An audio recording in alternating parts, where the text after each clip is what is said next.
Alrighty, I am back. I am back because I have something to talk about. I know, been gone for a little while here.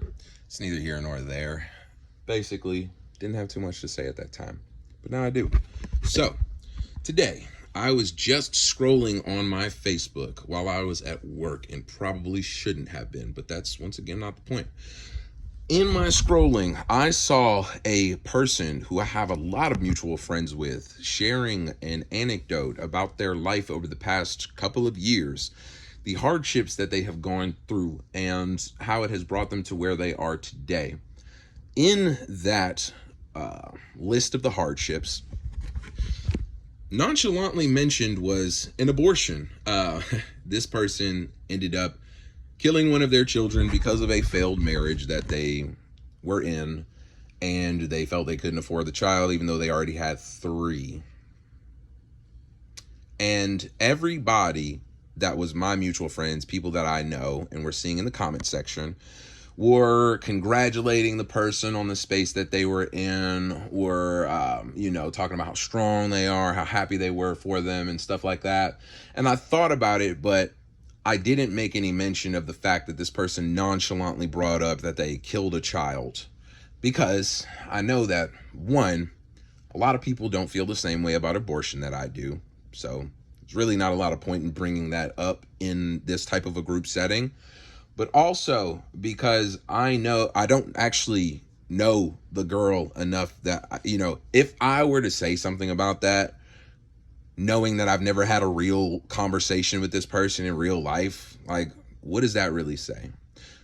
But it got me to thinking about how a theme that I've constantly been talking about in reality and in my past videos on YouTube is the fact that we live in this society where people think that being a good person or doing the right thing means never delivering hard information.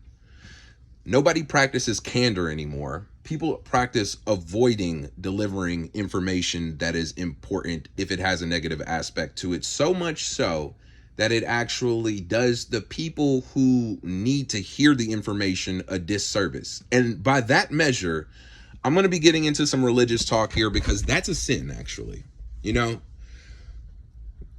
I'm going to be speaking in reference to Christianity because I myself am a Muslim, but I'm much more familiar with Christian principles on these types of subjects. And when I say more familiar with, I mean, I live in the United States, and that is what is practiced around me for, the few people who actually do believe in religion nowadays. So that is the frame that I'm not only viewing my background knowledge being that I've been, educated in a private Christian school for over half of my time being educated at all. And also the fact that, regardless of what I believe, the things that I have to deal with, the people who are in the comments section who are praising all this stuff, if they are religious at all, are Christians. And that is such a bad problem because nowhere in the Bible or anything like that does it say that, God is giving you the task to take the path of least resistance. There's no, the Bible talks about persecution and violence and war and people being locked away for their faith. Jesus literally died and went to hell for 3 days for faith. Essentially, everything in Christian philosophy and really in the Abrahamic religions in totality sums up to doing the right thing even when it's hard, especially when there is adversaries against you, because it is the right thing to do. The world is a place that is subject to the whims of the devil, and that is the test that you are supposed to overcome difficulties and obstacles in order to not only prove to yourself but to the world that being a good person is achievable and that you can be a good person. Nowhere in there does it say that you're only supposed to say nice things. I know people, have created the golden rule of if you don't have anything nice to say, don't say anything at all. But what is nice? Because When you say something is nice and it ultimately leads to somebody's destruction, was it really nice? Was it really nice? If you could have given them words that put them into a place where they improved their life, if you don't say those words, are you then and you had the opportunity to, and you had the wherewithal and knowledge that you should be saying it and you choose not to, are you then responsible for what happens to that person afterwards? If you have a brother who's a drug addict and you love him, yeah, of course you want the best for him and you want to be there for him, but he's a hopeless drug addict, doesn't care what anybody has to say about anything like that. Are you going to sit there and just are you going to enable that kind of behavior, or are you going to keep it real? If you have a family, right? Like if you have a wife and children and then you have a brother who's a drug addict, are you going to allow your drug addict brother around your children? And then if something bad happens, is it his fault or is it yours? A lot of people, and the answers to these questions are not necessarily set in stone, but I do believe that there is a better answer. And then, of course, there is a line of correctness, because obviously the brother would be responsible for anything that he did with the children or something like, or whatever he would do to damage you. Like if he sold your children for drugs, obviously that's your brother's fault. But then you have to ask, why did you allow him around there?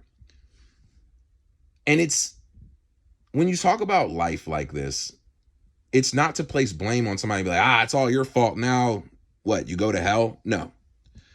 The point of dealing with talking about what could have been done better in the past is so that you make better choices in similar situations moving forward. A lot of people don't seem to acknowledge this for some reason. A lot of people think that when you're talking about the negative that somebody had done in the past, that it is, well, it doesn't help anything, so why are you even mentioning it? Or that you're like, punching down on somebody or something like that. And it's just not the case at all.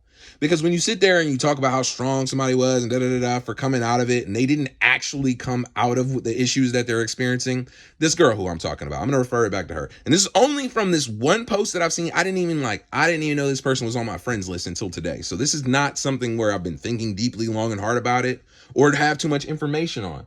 But in what this person said, they said that they experienced all of these issues in their past relationship, had 3 children with a person, was pregnant when they ended up leaving, terminated the pregnancy, moved down here, and now they have a new spouse and a new family and stuff like that. Okay. Oh, man, that's cool. And if I was this person's, I'm going to say it like this.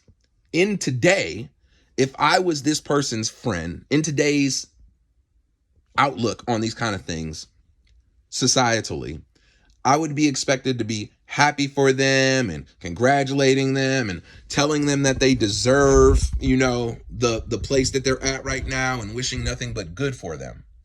But in the reality of it, what I would do if this was my actual friend, what I would say, whether I lost favor with this person or not, is, first of all, my friends, anybody who I consider a friend, and especially a close friend, I'm vocal about those kind of things. Like, nobody who I am messing with has a child out of wedlock. First and foremost, nobody who I know. All of my friends are at the same age range as me. None of them have a child out of wedlock, because I wouldn't accept that as my. If you didn't have a very good reason as to why it happened, then I wouldn't have any acceptance of you, right? And I would go even more so that if somehow you made it into my personal circle of relationships and you were living your life in this way, I would very much candidly speak to you and let you know that I would not continue to even be involved in your life if you're living this way. You're a trash magnet. Most people are trash magnets. And unfortunately, because the world is so caught up in whether they're a nice person and offering only platitudes, that it's making more of these nothing ass people in existence. So like I said, going back to the anecdote, this person talking about all, the new life they're living and stuff like that, and they're so happy and stuff. And my Kevin Samuels, flicker goes on. It's like, you killed a child, right? You destroyed a family. That your 3 children that you have, hopefully from the one guy who you were previously married to, even though probably not. But let's say your 3 children and the one that was killed from the one father no longer have their dad in their life. They have somebody. So you have a spouse. that you can deal with all the hardships that have been created in your life. One, the children don't deserve that. And you deserve to feel every ounce of that, because their development now is messed up for their entire lives because of what you've done, the choices that you've made, how you chose to have them, the people that they become once they turn 18 and the world doesn't care and there's no sorry, there's no leeway or understanding for an adult, and they have to deal with all the responsibilities that come with that, underprepared, with no resources, no support net to fall back on, because you are probably going to destroy the next relationship that you're in. And even if you don't, it's fully within that man's, option to not offer that to somebody else's children. But he made the negative choice to go ahead and be with her. So I'm not going to sit here, and I'm not trying to advocate for some stranger. And I'm referring to the person who is the spouse of the person who is telling the story here, because she said that she found somebody else. He doesn't deserve to take on the responsibilities for those 3 children. And if he has his own things and stuff like that, she doesn't deserve to take on the responsibilities of whatever children he's bringing on either. I'm not trying to dog this one person. I'm talking about this in an objective sense, in reality, as to where if my child had 3 kids out of wedlock or with somebody else, I would tell them the same thing. Don't you dare try and bring that responsibility to somebody else and expect them to care about your children. Like, that's not fair to the children. That's not fair to them.